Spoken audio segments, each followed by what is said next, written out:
BTS 광화문 공연이 끝났습니다. 그런데 이상한 일이 벌어지고 있어요.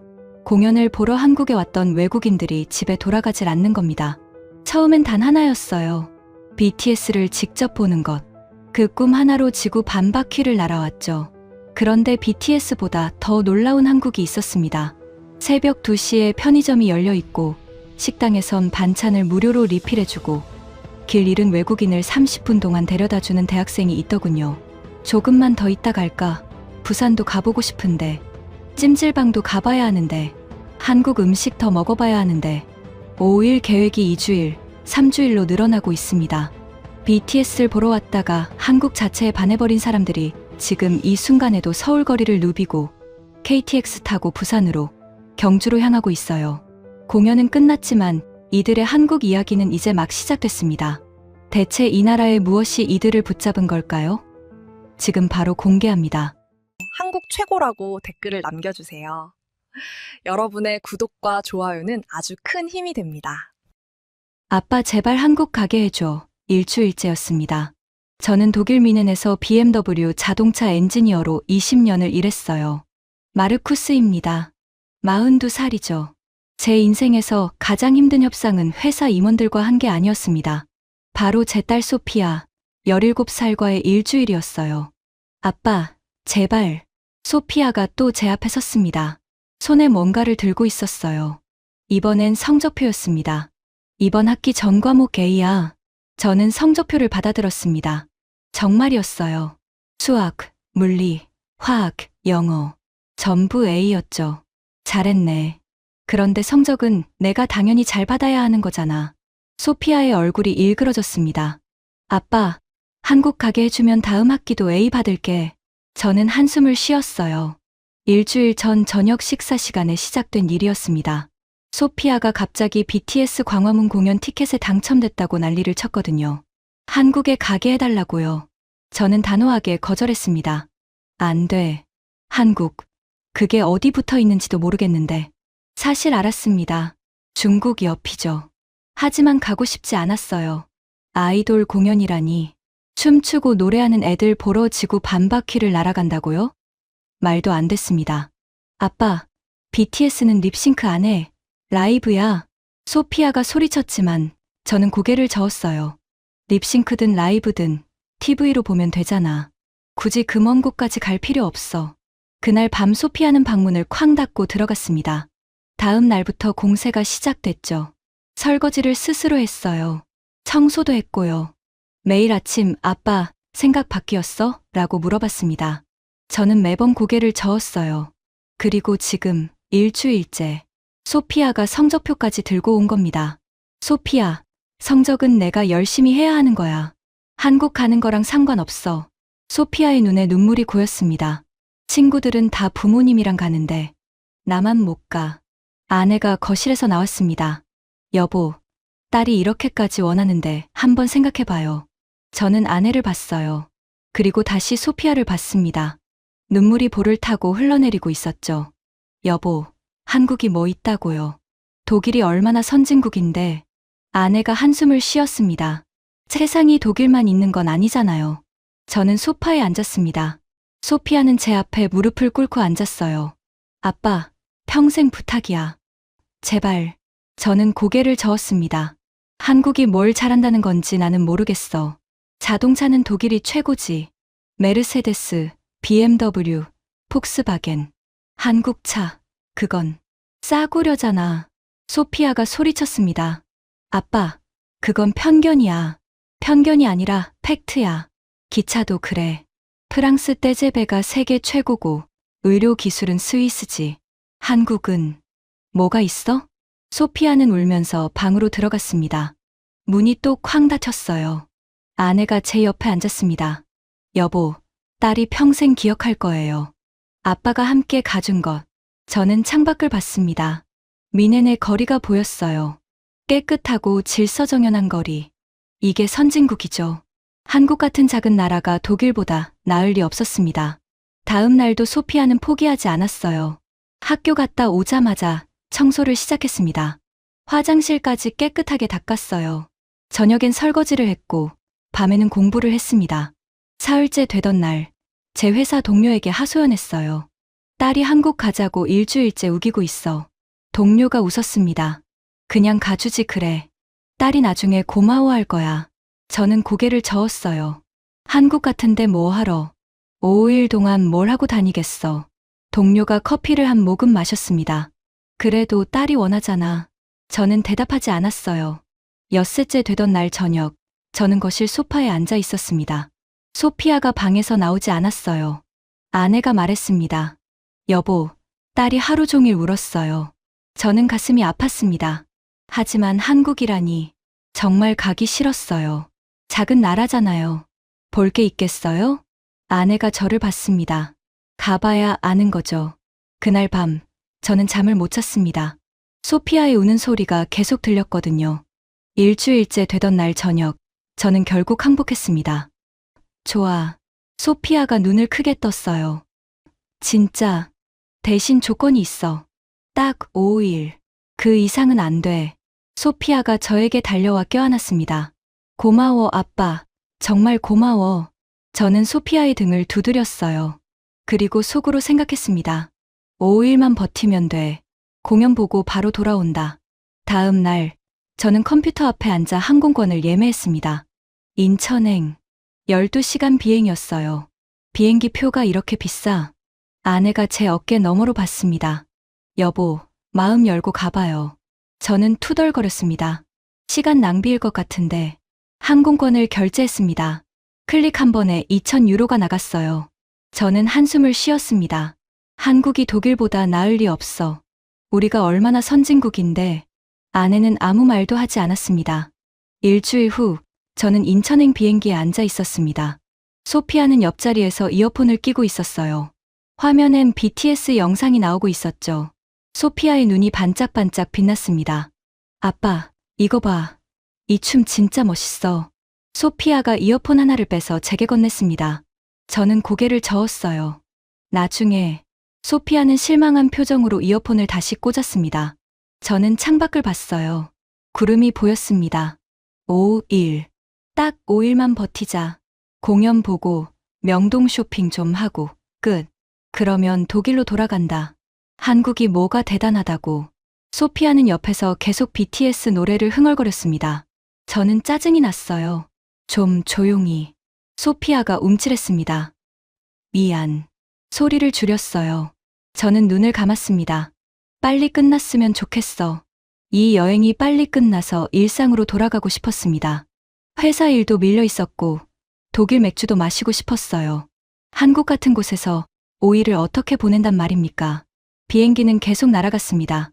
12시간. 긴 시간이었어요. 소피아는 여전히 영상을 보고 있었고 저는 여전히 창밖을 보고 있었습니다. 그리고 생각했습니다. 5일만 버티면 돼. 딸이 원하니까 온 거야. 나는 한국에 관심 없어. BTS. 그냥 노래 부르는 애들이잖아. 한국, 작은 나라잖아. 5일 후면 다 끝이야. 그렇게 생각하며 저는 눈을 감았습니다. 그때는 몰랐습니다. 제 생각이 완전히 틀렸다는 거요. 호텔 방 시계가 밤 10시를 가리키고 있었습니다. 소피아는 침대에 누워 있었지만 잠을 못 자고 있었어요. 여전히 흥분 상태였죠. 눈이 반짝반짝 빛나고 있었습니다. 아빠, 오늘 진짜 최고였어. 평생 잊을 수 없을 것 같아. 저는 창가 의자에 앉아 있었습니다. 그래, 좋았으면 됐어. 소피아가 몸을 일으켰어요. 아빠는 어땠어? 저는 잠시 생각했습니다. 뭐라고 대답해야 할까요? 뭐, 나쁘진 않았어. 사실이었어요. 나쁘진 않았습니다. 오히려 예상과 달랐죠. 오후에 광화문 광장에 갔을 때 사람들이 정말 많았습니다. 48,000명이라고 했어요. 저는 속으로 생각했죠. 독일 축구 경기장이 이 정도인데 혼란이 시작되겠군. 하지만 혼란은 없었어요. 사람들은 조용히 자리에 앉아 있었습니다. 아무도 소리 지르지 않았어요. 술 마시는 사람도 없었고 쓰레기를 함부로 버리는 사람도 없었죠. 공연이 끝난 후가 더 신기했습니다. 보라색 어깨띠를 두른 사람들이 나타났어요. 손에 쓰레기 봉투를 들고 있었죠. 응원봉 불빛으로 바닥을 비추면서 쓰레기를 줍기 시작했습니다. 저는 옆 사람에게 물어봤어요. 저 사람들, 돈 받는 겁니까? 아니요, 자원봉사예요. 돈도 안 받고 청소를 한다고요? 독일에선 상상할 수 없는 일이었습니다. 그 장면이 계속 머릿속에 남아 있었어요.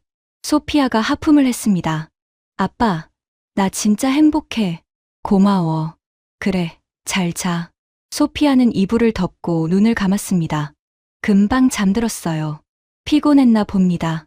저는 창밖을 봤습니다. 서울의 밤 풍경이 보였어요.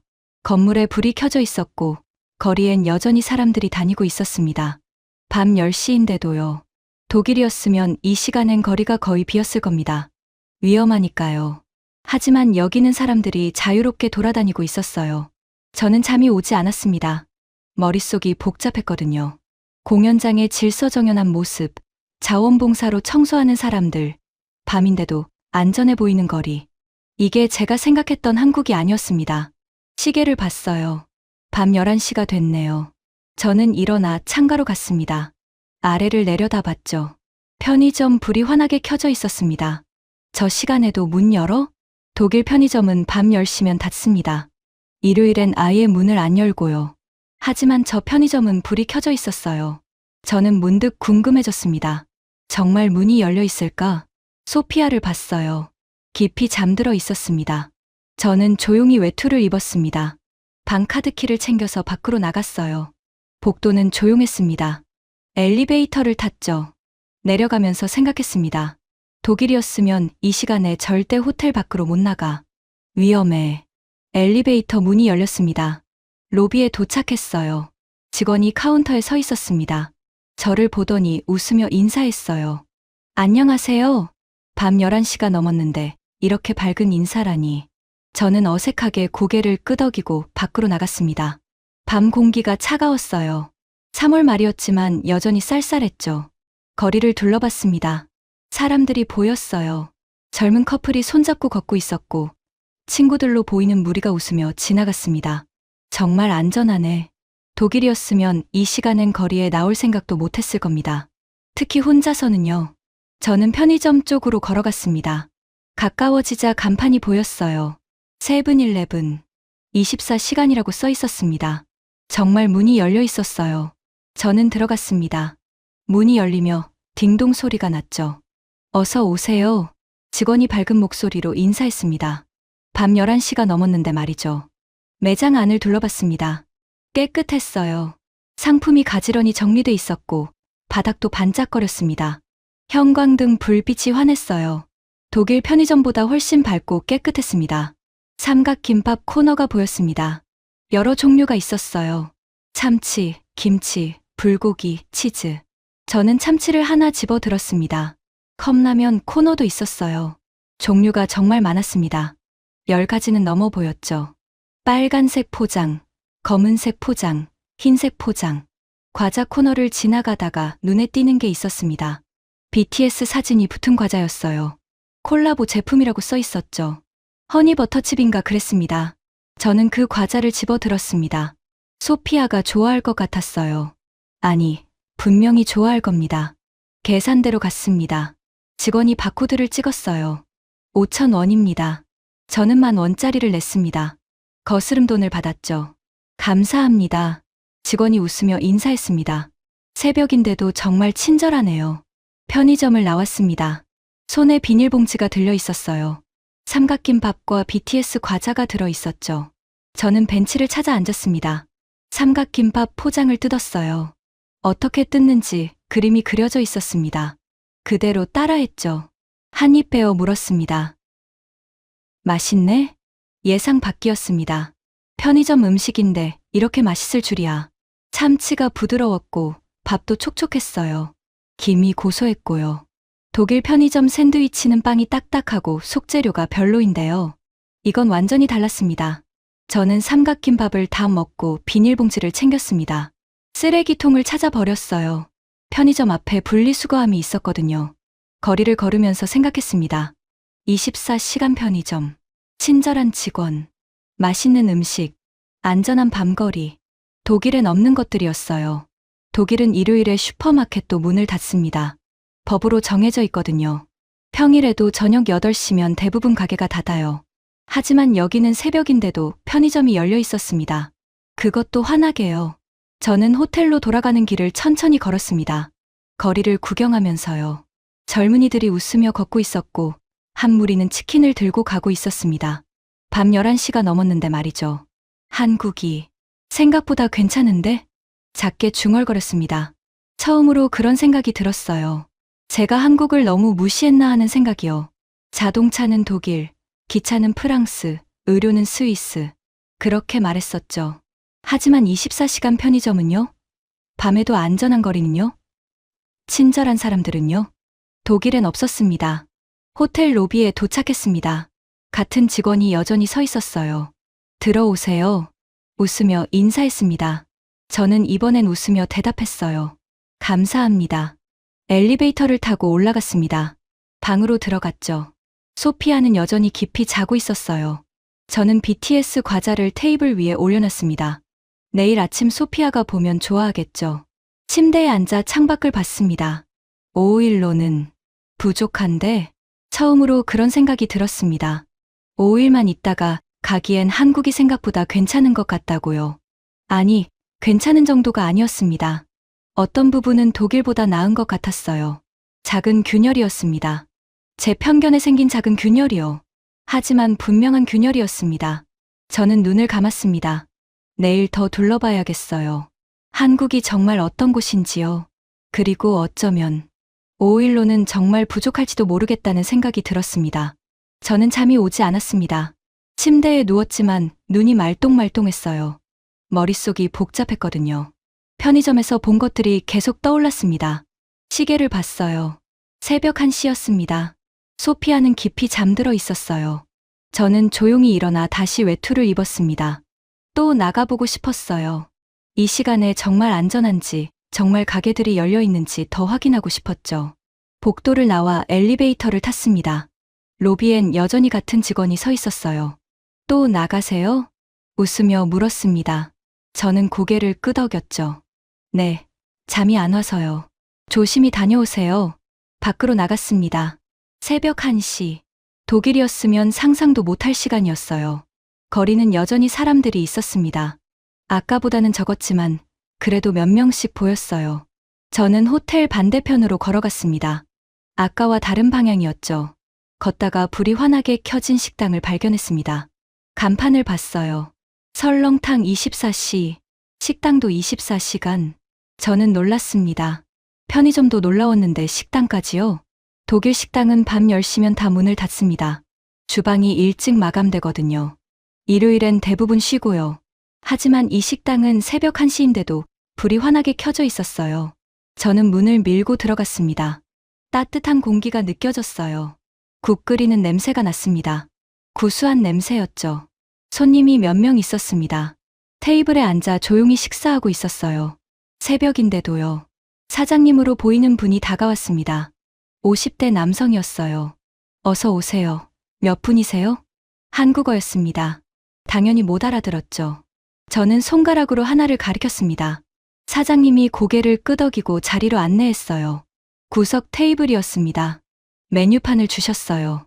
한국어로 가득했습니다. 사진이 있었지만 뭐가 뭔지 잘 모르겠더라고요. 저는 사장님을 봤습니다. 영어 되세요? 사장님이 고개를 저었어요. 그리고 주머니에서 휴대폰을 꺼냈습니다. 번역 앱을 켰죠. 무엇 드시겠어요? 화면에 영어가 떴습니다. 저는 감탄했어요. 영어를 못해도 이렇게 소통하려고 하다니. 메뉴판을 가리키며 제일 위에 있는 걸 가리켰습니다. 설렁탕이었어요. 이걸로 주세요. 사장님이 앱에 제 말을 번역했습니다. 고개를 끄덕이고 주방으로 들어가셨어요. 저는 주위를 둘러봤습니다. 식당은 깨끗했어요. 테이블이 반짝거렸고 바닥도 깔끔했습니다. 벽에 사진들이 붙어 있었습니다. 사장님이 손님들과 찍은 사진들이었어요. 유명인들인 것 같았죠. 그중 하나가 눈에 띄었습니다. 젊은 남자들 7명이 사장님과 찍은 사진이었어요. 사인이 돼 있었습니다. 한글이라 읽을 순 없었지만 얼굴은 알 것 같았어요. BTS였습니다. 소피아 방에서 본 포스터와 같은 얼굴들이었거든요. 잠시 후 사장님이 나오셨습니다. 설렁탕을 들고요. 뜨거운 김이 모락모락 났습니다. 국물이 하얗고 진했어요. 그런데 설렁탕만 온 게 아니었습니다. 작은 접시들이 여러 개 왔어요. 김치, 깍두기, 콩나물, 무생채. 5개나 됐습니다. 저는 놀라서 사장님을 봤어요. 이것도 주문한 건가요? 사장님이 휴대폰을 다시 꺼냈습니다. 번역 앱에 입력했어요. 반찬이에요. 무료예요. 무료요? 저는 다시 물었습니다. 믿을 수가 없었거든요. 사장님이 웃으며 고개를 끄덕였습니다. 그리고 앱에 또 입력했어요. 리필도 돼요. 더 필요하면 말씀하세요. 제 눈이 커졌습니다. 독일이었으면 이 반찬들 하나하나가 다 돈이에요. 빵 하나 추가하면 1유로, 버터 추가하면 2유로, 샐러드 추가하면 3유로. 하지만 여기선 무료라고요? 리필까지 된다고요? 감사합니다. 사장님이 웃으며 주방으로 돌아가셨어요. 저는 설렁탕을 봤습니다. 국물에 고기가 들어 있었고 파가 올라가 있었어요. 밥도 따로 왔습니다. 한 숟가락 떠먹었습니다. 깊은 맛이었어요. 사골을 오래 끓인 맛이었죠. 고기도 부드러웠고 국물이 진하고 구수했습니다. 이게 새벽에 먹는 음식이라고? 독일에선 새벽에 이런 따뜻한 음식을 먹을 수가 없습니다. 식당이 다 문 닫았으니까요. 반찬도 먹어봤어요. 김치가 아삭아삭했고 깍두기는 시원했습니다. 콩나물은 상큼했고요. 독일 음식이랑 완전히 달랐습니다. 소시지, 감자, 빵. 저는 42년 동안 그것만 먹고 살았어요. 하지만 이 음식은 새로웠습니다. 그리고 정말 맛있었어요. 저는 계속 먹었습니다. 설렁탕도 다 먹고 반찬도 다 먹었어요. 배가 불렀습니다. 사장님이 나오셨어요. 더 드시겠어요? 번역 앱으로 물어봤습니다. 저는 고개를 저었어요. 아니요, 잘 먹었습니다. 정말 맛있었어요. 사장님이 웃으셨습니다. 계산을 하러 카운터로 갔습니다. 10,000원입니다. 10,000원. 유로로 치면 7유로 정도였어요. 독일에서 이 정도 식사를 하려면 최소 15유로는 나갑니다. 빵, 수프, 메인 요리, 샐러드 전부 따로 돈이거든요. 반찬은 꿈도 못 꾸고요. 하지만 여기선 10,000원의 설렁탕, 밥, 반찬 5개가 다 포함이었습니다. 저는 카드를 냈습니다. 결제하고 나서 사장님을 봤어요. 벽에 붙은 BTS 사진을 가리켰습니다. 저 사람들 누구예요? 사장님 얼굴이 환해졌어요. 휴대폰을 꺼내 열심히 입력했습니다. BTS예요. 여기서 촬영했어요. TV 프로그램이요. 정말요? 네, 3년 전이에요. 사장님이 휴대폰으로 영상을 보여줬습니다. BTS 멤버들이 이 식당에서 설렁탕을 먹는 장면이었어요. 소피아가 보면 좋아하겠네요. 저는 사진을 찍었습니다. 내일 소피아한테 보여줘야겠어요. 감사합니다. 잘 먹었어요. 사장님이 손을 흔들며 웃었습니다. 또 오세요. 밖으로 나왔습니다. 새벽 2시가 됐네요. 거리는 더 조용해졌지만 여전히 몇몇 사람들이 걷고 있었어요. 저는 전혀 무섭지 않았습니다. 오히려 편안했어요. 호텔로 걷는 길, 저는 생각했습니다. 24시간 식당, 무료 반찬, 리필까지 무료, 친절한 사장님, 맛있는 음식, 안전한 새벽거리. 독일엔 없는 것들이었습니다. 아니, 독일뿐만이 아니에요. 유럽 어디에도 없었어요. 한국이 생각했던 것과 완전히 다른데? 작게 중얼거렸습니다. 자동차는 독일이 최고라고 했었죠. 맞습니다. BMW는 훌륭하니까요. 기차는 프랑스가 최고라고 했었죠. 떼제베는 빠르니까요. 하지만 24시간 문화는요? 무료 반찬 문화는요? 새벽에도 안전한 거리는요? 독일엔 없었습니다. 프랑스에도 없었고 스위스에도 없었어요. 한국에만 있었습니다. 호텔에 도착했습니다. 로비 직원이 또 웃으며 인사했어요. 잘 다녀오셨어요? 네, 감사합니다. 방으로 들어갔습니다. 소피아는 여전히 자고 있었어요. 저는 침대에 앉았습니다. 창밖을 봤죠. 5일로는 부족해. 처음으로 확신했습니다. 5일만 있다가 가기엔 한국이 너무 아까웠어요. 더 봐야 할 것 같았습니다. 더 경험해야 할 것 같았고요. 내일 아침 소피아한테 말해야겠어요. 하루 더 있자고요. 그리고 회사에 이메일을 보내야겠습니다. 휴가를 하루 연장한다고요. 저는 눈을 감았습니다. 제 편견에 생긴 균열이 점점 커지고 있었습니다. 한국은 제가 무시했던 나라가 아니었어요. 어쩌면 배워야 할 나라인지도 모르겠다는 생각이 들었습니다. 다음 날 아침이었습니다.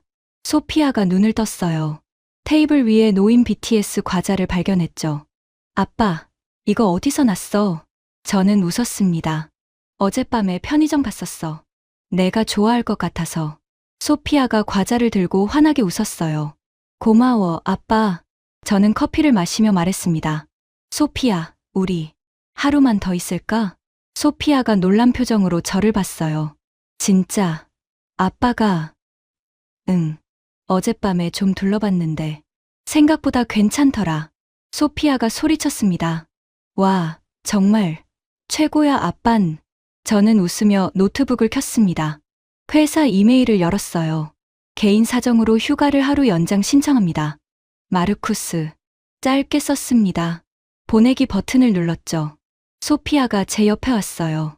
아빠, 오늘 뭐 할까? 내가 가고 싶은데 가자. 명동 쇼핑. 우리는 준비하고 밖으로 나갔습니다.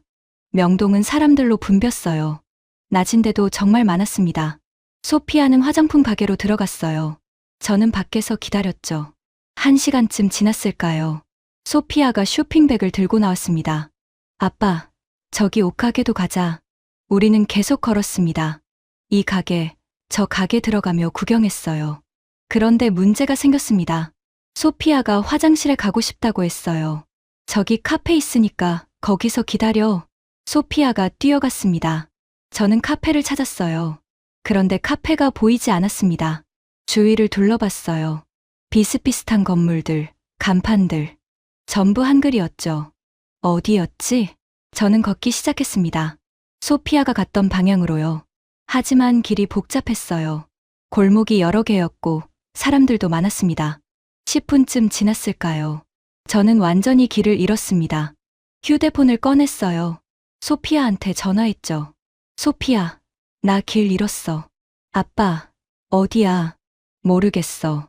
간판이 전부 한글이라. 주위에 뭐 보여? 가게 이름 같은 거. 저는 주위를 봤습니다. 한글 간판들 뿐이었어요. 그때였습니다. 실례합니다.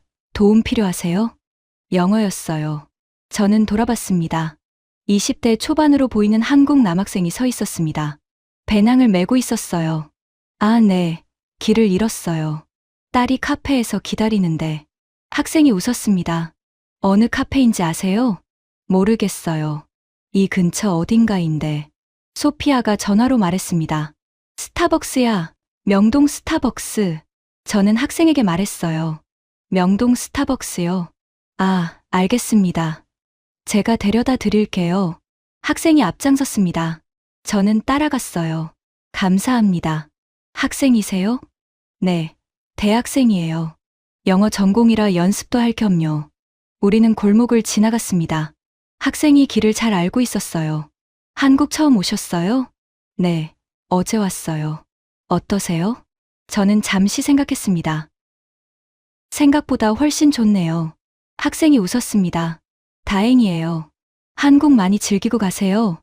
우리는 계속 걸었습니다. 학생은 계속 영어로 말을 걸었어요. 한국 음식 추천도 해주고 가볼 만한 곳도 알려줬습니다. 명동 말고 홍대도 좋아요. 젊은 분위기거든요. 홍대요? 네, 대학가예요. 재미있는 가게 많아요. 10분쯤 걸었을까요? 학생이 멈춰 섰습니다. 저기 스타벅스예요. 정말이었어요. 스타벅스가 보였습니다. 소피아가 밖에서 기다리고 있었어요. 저를 보더니 달려왔습니다. 아빠, 어디 갔었어? 길 잃었어. 그런데 이 학생이 데려다 줬어. 소피아가 학생에게 인사했습니다. 감사합니다. 학생이 웃었어요. 천만에요. 한국 여행 잘하세요. 그리고 손을 흔들며 가려고 했습니다. 저는 놀랐어요. 잠깐만요. 커피라도 사드릴게요. 30분이나 걸어주셨잖아요. 학생이 손을 저었습니다. 아니에요. 괜찮아요. 저도 이쪽으로 가던 길이었어요. 하지만 정말 괜찮아요. 즐거운 하루 보내세요. 학생은 웃으며 떠났습니다. 저는 그 뒷모습을 봤어요. 믿을 수가 없었습니다. 30분 동안 낯선 사람을 데려다 주고 아무 대가도 바라지 않다니. 독일이었으면 어땠을까요? 길을 물어봐도 짧게 방향만 알려줍니다. 같이 걸어주는 사람은 없어요. 시간 낭비니까요. 하지만 이 학생은 30분을 걸어줬습니다. 웃으면서요. 소피아가 제 팔을 잡았습니다. 아빠, 한국 사람들 진짜 친절하다. 그런 것 같아. 우리는 카페에 들어가 커피를 마셨습니다. 점심때가 됐어요. 소피아가 한식을 먹고 싶다고 했습니다. 불고기 먹어보고 싶어. 우리는 한식당을 찾았습니다. 간판에 불고기 전문이라고 써 있었어요. 들어가자 직원이 자리로 안내했습니다. 메뉴판을 봤어요. 불고기 정식을 주문했습니다. 음식이 나왔습니다. 불고기와 함께 반찬이 여러 개 나왔어요. 김치, 나물, 계란찜, 된장찌개. 와, 많다. 소피아가 놀랐습니다. 저도 놀랐어요. 어젯밤 설렁탕집처럼 반찬이 많았습니다. 우리는 먹기 시작했어요. 불고기가 달콤하고 부드러웠습니다. 반찬도 하나하나 맛있었어요. 김치를 다 먹었습니다. 직원이 다가왔어요. 김치 더 드릴까요? 영어로 물어봤습니다. 저는 놀라서 고개를 끄덕였죠. 네, 부탁드립니다. 직원이 김치를 리필해줬습니다. 웃으면서요. 독일이었으면 돈 냈을 텐데. 작게 중얼거렸습니다. 소피아가 물었어요. 뭐라고? 아니야. 맛있게 먹자. 식사를 마치고 계산했습니다. 25,000원이었어요. 유로로 13유로 정도? 독일에서 이 정도 식사하면 30유로는 나갑니다. 반찬은 전부 추가 요금이니까요. 밖으로 나왔습니다. 아빠, 지하철 타고 돌아가자. 우리는 지하철역으로 갔습니다. 지하철이 왔어요. 우리는 탔습니다. 사람들이 많았지만 자리가 몇 개 있었어요. 저는 앉으려다가 멈췄습니다. 좌석 색깔이 달랐거든요. 분홍색이었습니다. 그림이 그려져 있었어요. 임산부, 노인, 장애인, 노약자석이구나. 저는 서 있었습니다. 다음 역에서 할머니 한 분이 타셨어요. 70대쯤 돼 보였습니다. 그 순간이었습니다. 일반 좌석에 앉아 있던 20대 청년이 벌떡 일어났어요.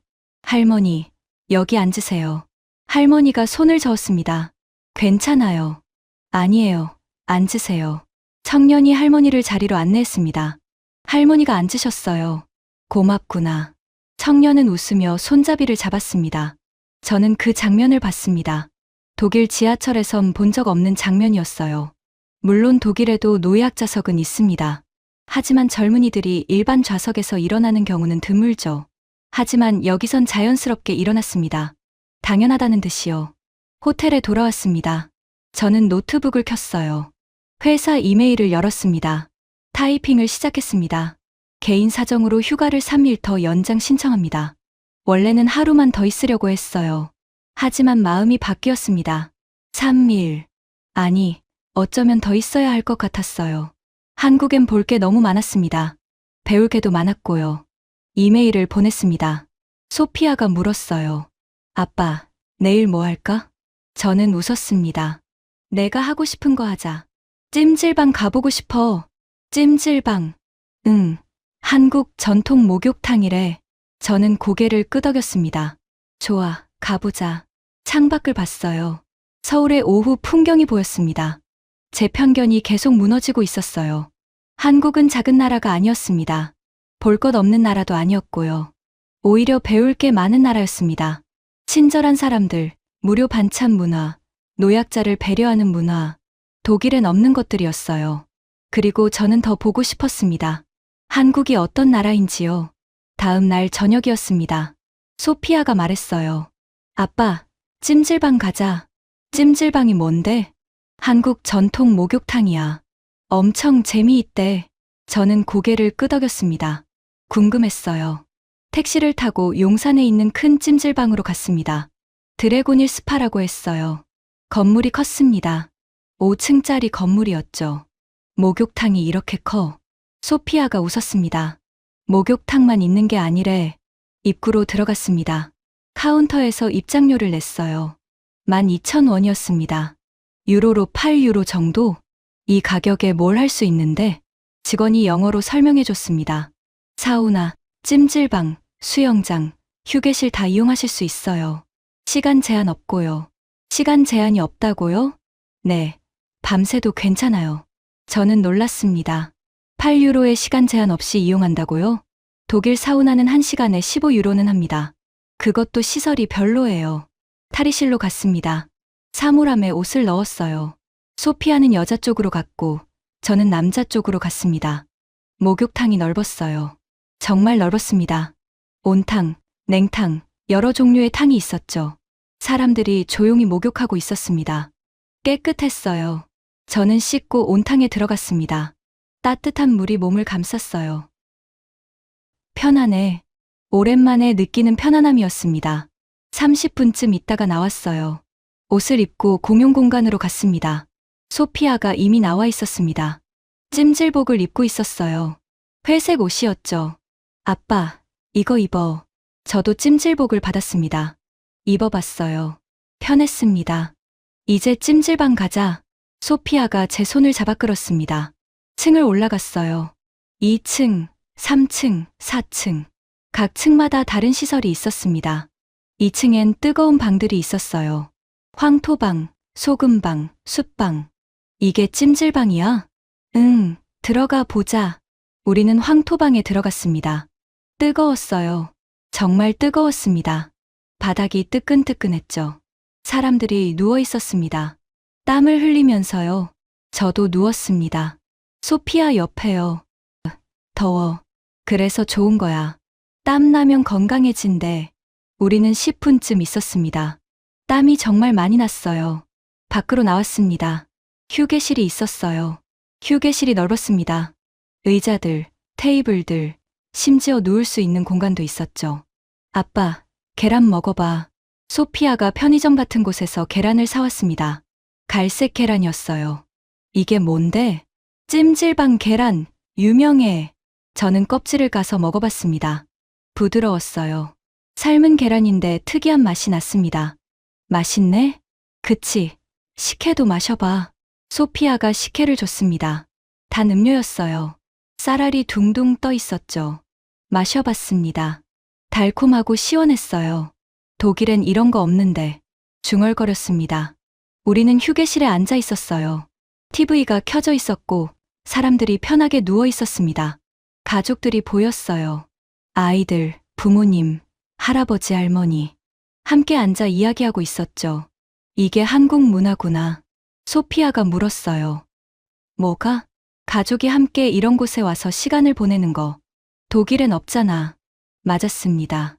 독일엔 찜질방 같은 게 없어요. 사우나는 있지만 비싸고 시간 제한이 있고 가족이 함께 가는 곳이 아닙니다. 하지만 여기는 달랐어요. 남녀노소 모두 함께 왔습니다. 편하게 시간을 보내고 있었죠. 좋네. 이런 문화. 소피아가 웃었습니다. 한국 좋아하기 시작한 거지? 저는 웃으며 대답하지 않았어요. 우리는 3층으로 올라갔습니다. 영화관이 있었어요. 찜질방 안에 영화관이요. 여기서 영화도 봐? 응, 무료래. 우리는 영화관에 들어갔습니다. 작은 영화관이었지만 깨끗했어요. 영화가 상영되고 있었습니다. 한국 영화였죠. 자막이 없어서 이해는 못했지만요. 4층엔 개인방도 있었습니다. 아이들이 놀고 있었어요. 5층엔 옥상 정원이 있었습니다. 밤 9시였습니다. 서울의 야경이 보였어요. 와, 예쁘다. 소피아가 감탄했습니다. 저도 감탄했어요. 건물들의 불빛이 반짝이고 있었습니다. 8유로에 이 모든 걸 이용할 수 있다니. 독일이었으면 상상도 못할 일이었습니다. 우리는 다시 내려와 휴게실에 앉았습니다. 소피아와 이야기를 나눴어요. 학교 이야기, 친구 이야기. 오랜만에 딸과 이렇게 긴 대화를 나눴습니다. 회사 일 때문에 바빴거든요. 독일에선 딸과 대화할 시간이 별로 없었어요. 하지만 여기선 시간이 많았습니다. 그냥 앉아서 이야기하면 됐으니까요. 소피아, 고마워. 왜? 우겨서 한국 오게 해줘서. 소피아가 웃었습니다. 이제 한국 좋아하는 거 맞지? 저는 고개를 끄덕였습니다. 응. 좋아. 처음으로 인정했습니다. 시계를 봤어요. 밤 11시였습니다. 나갈까? 응. 우리는 나왔습니다. 밖은 여전히 사람들이 있었어요. 택시를 탔습니다. 호텔로 가는 길이었죠. 안전하네. 밤 11시인데. 소피아가 말했습니다. 응. 독일이었으면 무서웠을 텐데. 호텔에 도착했습니다. 방으로 들어와 노트북을 켰어요. 회사 이메일을 열었습니다. 타이핑을 시작했습니다. 개인 사정으로 휴가를 일주일 더 연장 신청합니다. 원래는 3일만 더 있으려고 했어요. 하지만 또 마음이 바뀌었습니다. 일주일. 총 2주일을 한국에 있게 되는 거죠. 이메일을 보냈습니다. 소피아가 씻고 나왔어요. 아빠, 내일은 뭐 해? 저는 생각했습니다. 내가 하고 싶은 거 하자. 피부과 가보고 싶어. 피부과? 응. 한국 피부과 되게 좋대. 한국 연예인들 피부 보면 알잖아. 저는 웃었습니다. 좋아, 가보자. 창밖을 봤어요.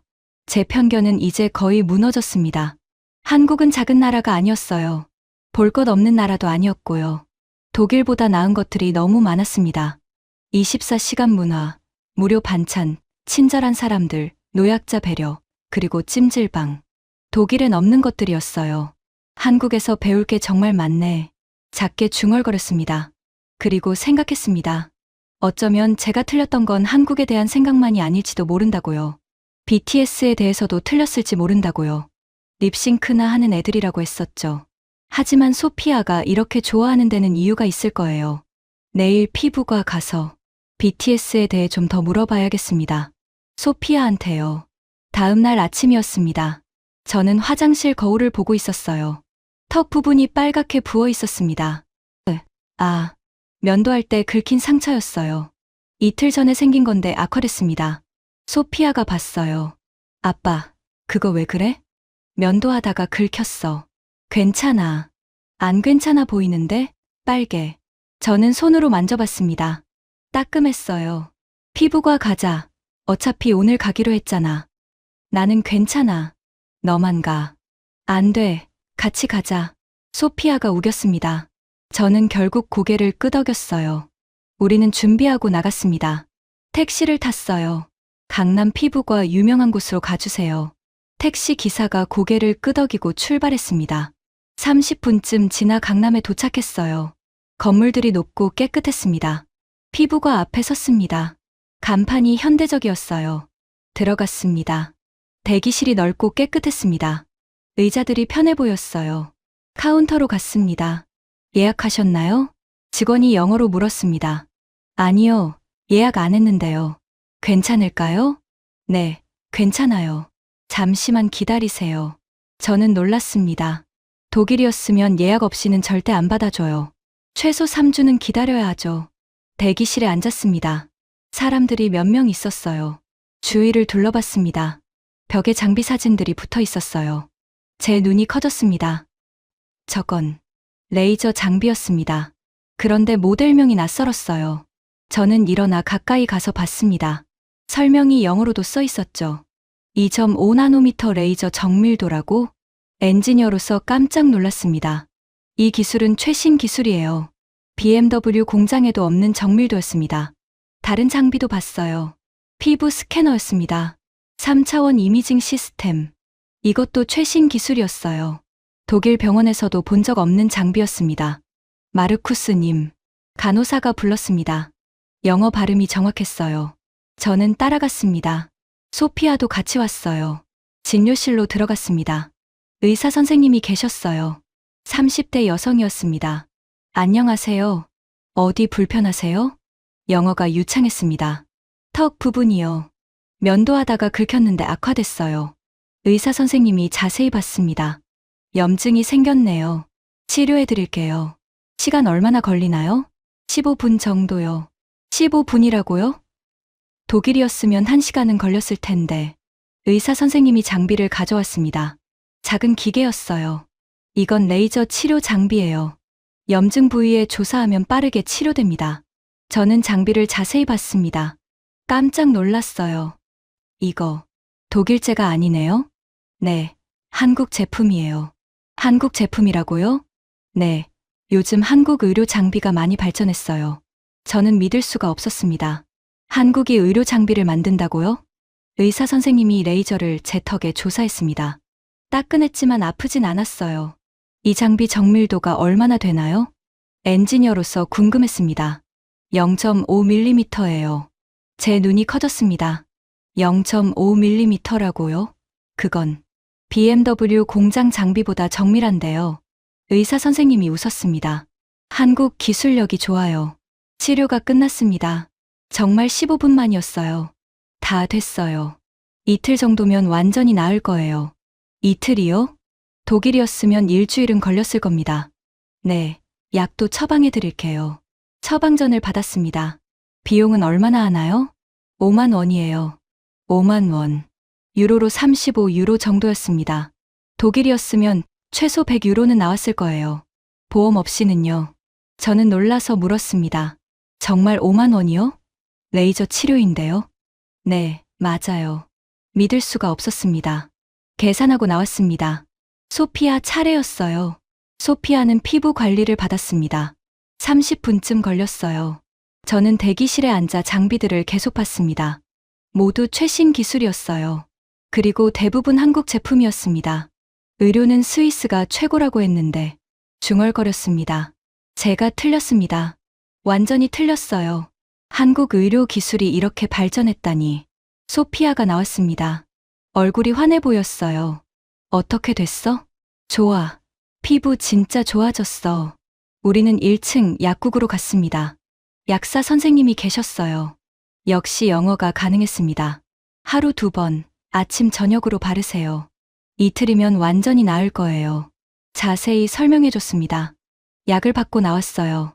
독일 약사는 이렇게까지 설명 안 해주는데 소피아가 웃었습니다. 한국이 더 좋지? 저는 고개를 끄덕였습니다. 인정한다. 우리는 카페에 들어가 커피를 마셨습니다. 저는 생각했습니다. 예약 없이 받아주고 10분만 대기하고 최신 장비로 치료하고 가격은 독일의 3분의 1. 이게 말이 됩니까? 독일은 의료 선진국이라고 자부했어요. 저도 그렇게 믿었고요. 하지만 한국이 더 앞서 있었습니다. 적어도 제가 경험한 건 그랬어요. 아빠, 이제 인정해. 한국 좋다고. 소피아가 물었습니다. 저는 커피를 한 모금 마셨어요. 응, 인정해. BTS도? 저는 잠시 망설였습니다. BTS는 아직 잘 모르겠어. 아빠, BTS 노래 한 번만 제대로 들어봐. 제발. 소피아가 간청했습니다. 저는 웃었어요. 좋아. 오늘 밤에 들려줘. 소피아가 환하게 웃었습니다. 호텔로 돌아왔습니다. 저는 거울을 봤어요. 턱 부분이 벌써 좀 나아 보였습니다. 정말 빠르네. 노트북을 켰습니다. 한국 의료 기술에 대해 검색했어요. 기사들이 나왔습니다. 한국 의료 기술 세계 수준, 한국 의료 장비 수출 증가, 외국인 의료 관광객 증가. 읽으면서 고개를 끄덕였습니다. 제가 한국을 너무 무시했어요. 자동차는 독일이 최고라고 했었죠. 맞습니다. 아직도 그렇게 생각해요. 하지만 의료는요?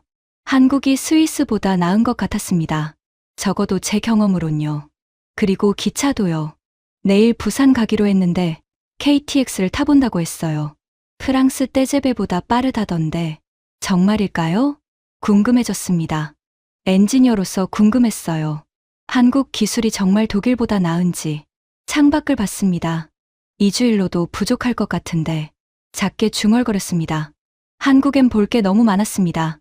배울 게도 너무 많았어요. 그리고 제 편견은 이제 완전히 무너졌습니다. 한국은 작은 나라가 아니었어요.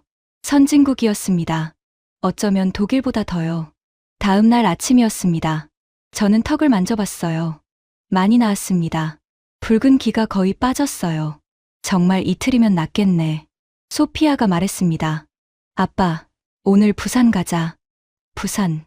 응, 바다 보고 싶어. 저는 고개를 끄덕였습니다. 좋아. 가자. 우리는 짐을 챙겨 서울역으로 갔습니다. 서울역이 컸어요. 정말 컸습니다. 깨끗하고 현대적이었죠. 표를 샀습니다.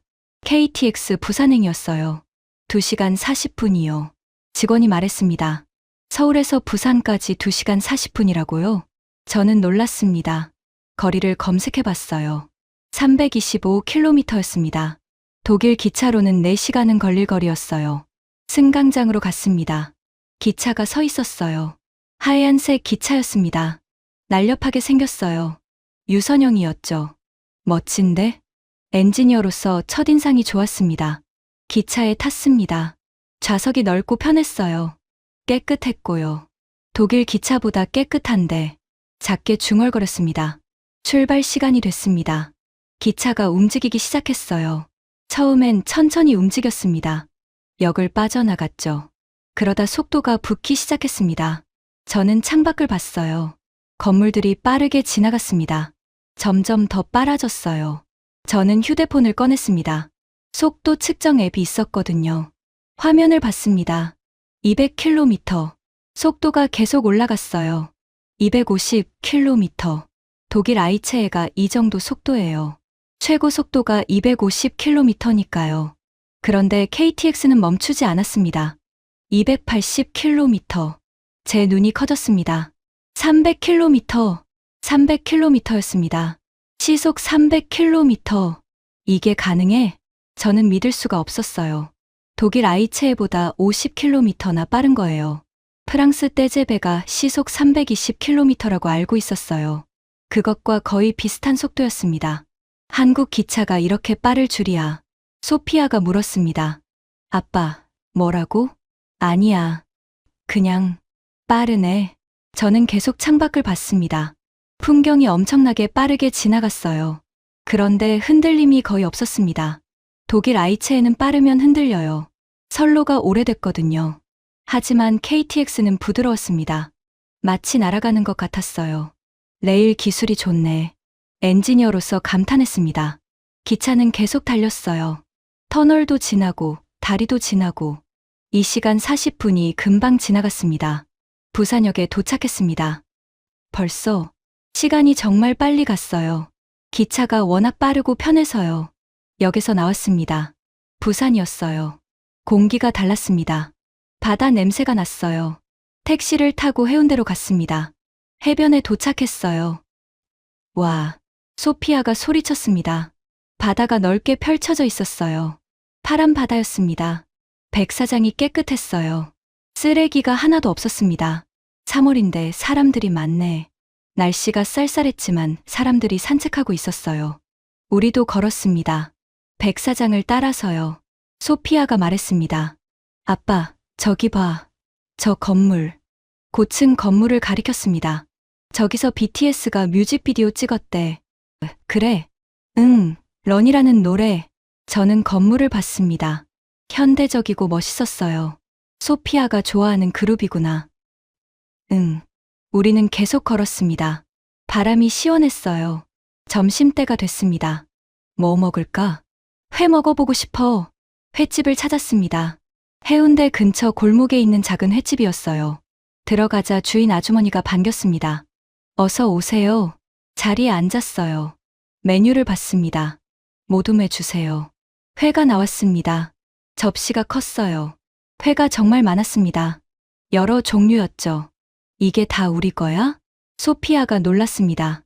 네, 맞아요. 주인 아주머니가 웃으며 대답했습니다. 회를 먹어봤습니다. 신선했어요. 정말 신선했습니다. 입에서 살살 녹았어요. 독일에서 먹던 생선이랑 완전히 달랐습니다.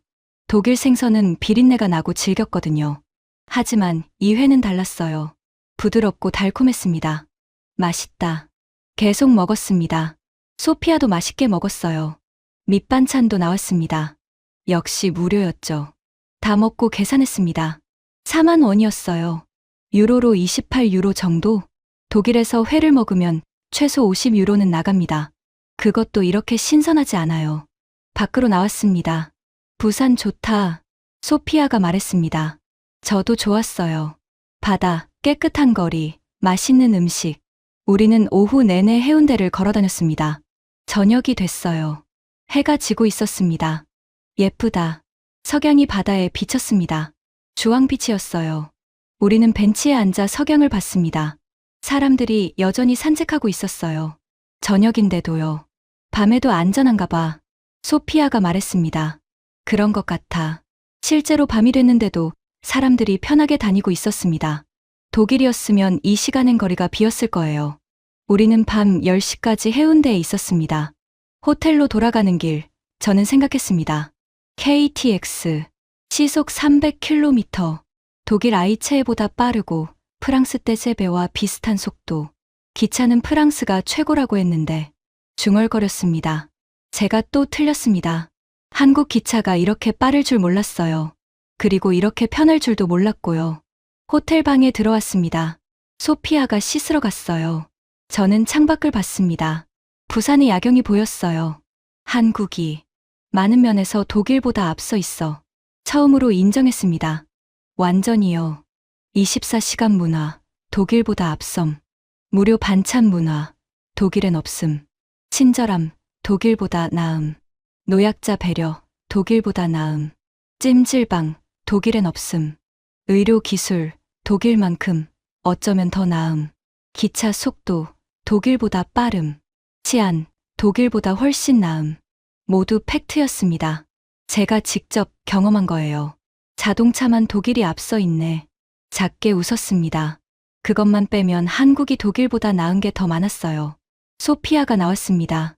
아빠, BTS 노래 들려줄까? 응, 들려줘. 소피아가 휴대폰을 꺼냈습니다. 이어폰 하나를 제게 줬어요. 노래가 흘러나왔습니다. 제목은 봄날이라고 했어요. 가사가 들렸습니다.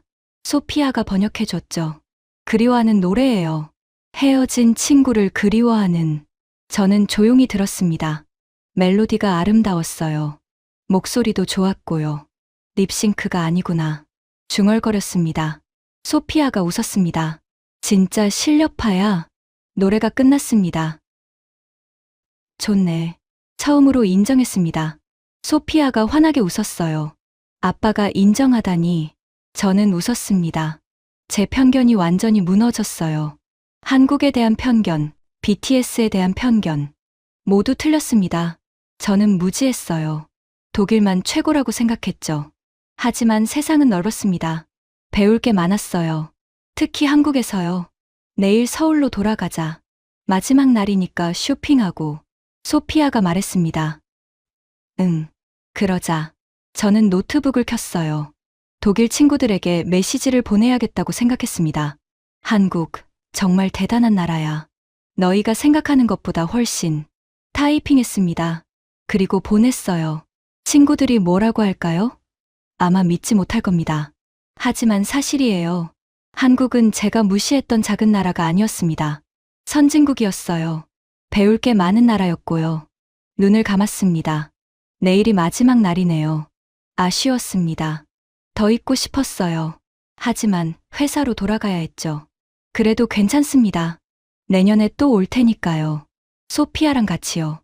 2주일이 지났습니다. 귀국 전날, 저는 소피아와 명동에 있었어요. 아빠, 마지막 쇼핑. 소피아가 신나서 뛰어다녔습니다. 우리는 화장품 가게에 들어갔어요. 소피아가 여러 개를 골랐습니다. 엄마 선물이야. 저도 한국 과자들을 샀어요. 회사 동료들 줄 거였죠. 허니버터칩, 새우깡, 초코파이, BTS 콜라보 과자도 몇 개 집었습니다. 소피아 친구들 주려고. 소피아가 웃었습니다. 아빠가 BTS 과자를. 쇼핑백이 여러 개 됐어요. 밖으로 나왔습니다. 그때 간판이 보였어요. BTS 팝업 스토어. 소피아가 소리쳤습니다. 아빠, 저기 가자. 팝업 스토어에 들어갔습니다. 사람들이 많았어요.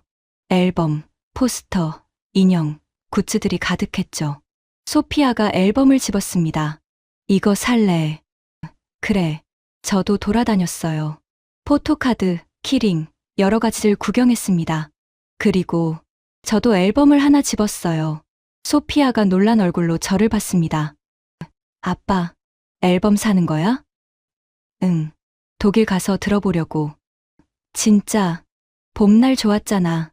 다른 노래도 들어보고 싶어. 소피아 눈에 눈물이 고였습니다. 아빠, 왜 울어? 기뻐서. 아빠가 BTS 좋아하게 돼서. 저는 웃으며 소피아 머리를 쓰다듬었습니다. 내가 좋아하는 거니까. 나도 알아야지. 계산했습니다. 앨범 3장, 굿즈 여러 개. 쇼핑백이 또 늘었어요. 호텔로 돌아와 짐을 쌌습니다. 가방이 꽉 찼어요. 올 때보다 훨씬 무거워졌죠. 저녁을 먹고 소피아가 먼저 잠들었습니다. 저는 잠이 오지 않았어요. 시계를 봤습니다. 밤 12시. 조용히 외투를 입고 밖으로 나갔습니다. 마지막으로 편의점에 가보고 싶었어요. 익숙한 편의점이 보였습니다. 지난 2주일 동안 매일 밤 왔던 곳이죠. 들어갔습니다. 어서 오세요. 같은 직원이었어요. 저를 알아보는 것 같았습니다. 내일 떠나세요? 영어로 물었습니다. 네. 어떻게 아세요? 매일 오시잖아요. 오늘은 뭔가 다른 느낌이에요. 저는 웃었습니다. 맞아요. 마지막이에요. 한국 어떠셨어요? 정말 좋았어요. 컵라면과 삼각김밥을 샀습니다. 계산하고 나왔어요. 안녕히 가세요. 또 오세요. 편의점 앞 벤치에 앉았습니다. 라면을 먹으며 거리를 봤어요. 새벽인데도 사람들이 있었습니다. 안전했고 조용했죠. 떠나기 싫네. 정말 그랬어요. 더 있고 싶었습니다. 다음 날 아침, 공항으로 가는 택시 아니었습니다. 소피아는 슬퍼 보였어요. 또 오고 싶어. 응. 또 오자. 인천공항에 도착했습니다. 체크인하고 보안 검색대를 지났어요. 탑승 시간이 됐습니다. 비행기에 탔죠. 소피아가 창밖을 봤습니다. 안녕, 한국. 저도 창밖을 봤어요. 인천공항이 보였습니다. 2주일 전 도착했을 때가 떠올랐어요. 그땐 한국을 무시했었죠. 하지만 지금은 달랐습니다. 비행기가 이륙했습니다. 저는 휴대폰을 꺼냈어요. 독일 친구들에게 메시지를 보냈습니다. 한국에서 돌아간다. 24시간 편의점, 무료 반찬, 친절한 사람들, 최고 수준 의료, 독일보다 빠른 기차. 모두 사실이야. 12시간 후 미넨공항에 도착했습니다. 공항이 어둡게 느껴졌어요. 인천공항보다요. 다음 날 회사에 갔습니다. 동료들이 모였어요. 마르쿠스, 한국 어땠어? 시간 낭비였지. 저는 고개를 저었습니다. 아니, 정말 대단했어. 뭐가? 모든 게. 24시간 편의점, 무료 반찬 문화, 최신 의료 장비, 시속 300km 기차. 시속 300km라고? 응. 우리 아이체에보다 빠르더라. 동료들이 웅성거렸습니다. 마르쿠스, 너 2주일 전에 한국 무시했잖아. 알아. 편견이 얼마나 무서운지 배웠어. 그날 저녁, 집에서 유튜브 영상을 만들었습니다. 제목은 독일 엔지니어의 한국 편견 깨기. 비행기 안에서 5일만 버티자라고 중얼거리는 장면부터 시작했어요. 그 다음은 2주일 동안 찍은 영상들이었습니다. 편의점, 설렁탕집, 친절한 대학생, 찜질방, 피부과 최신 장비, KTX, 부산 해운대. 마지막은 BTS 앨범을 사는 장면이었어요. 업로드했습니다. 2주일 후 조회수가 50만 회를 넘었습니다. 댓글들을 읽었어요. 마르쿠스, 진짜 변했네. 한국 가보고 싶어졌어. BTS 앨범까지 사다니. 어느 날 저녁, 저는 BTS 앨범을 들었습니다. 봄날, 다음에 다른 노래들도 들었어요. 좋았습니다. 정말 좋았어요. 립싱크나 하는 애들이라고 했었죠. 완전히 틀렸어요. 소피아가 방문을 열고 들어왔습니다. 아빠, BTS 들어? 응. 좋네. 소피아가 환하게 웃었어요. 아빠, 내년에 BTS 월드 투어 있으면 가자. 저는 웃었습니다. 좋아. 가자. 이번엔 3주 휴가 낼게. 진짜. 응. 서울, 부산, 제주도 다 가보자. 소피아가 저를 껴안았습니다. 아빠 최고야. 창밖을 봤습니다. 미넨의 밤 풍경이 보였어요. 한국과는 달랐지만 괜찮았습니다. 내년에 또 갈 테니까요. 책상 위에 BTS 앨범이 놓여 있었어요. 그 옆엔 한국 과자들이 있었고요. 2주일 전 저를 봤다면 믿지 못했을 겁니다. 한국을 무시하던 제가 지금은 한국을 그리워하고 있다니. BTS를 무시하던 제가 지금은 앨범을 듣고 있다니. 하지만 이게 진실이에요. 한국은 배울 게 많은 나라였습니다. 독일이 선진국이라고 자부했지만 한국도 선진국이었어요. 어쩌면 어떤 면에선 독일보다 더요. 소피아, 정말 고마워. 한국 가자고 우겨줘서. 나도 고마워, 아빠. 같이 가줘서. 우리는 웃었습니다. 내년 6월. 다시 한국에 갈 겁니다. 이번엔 제가 더 기대하고 있어요. 소피아보다도요.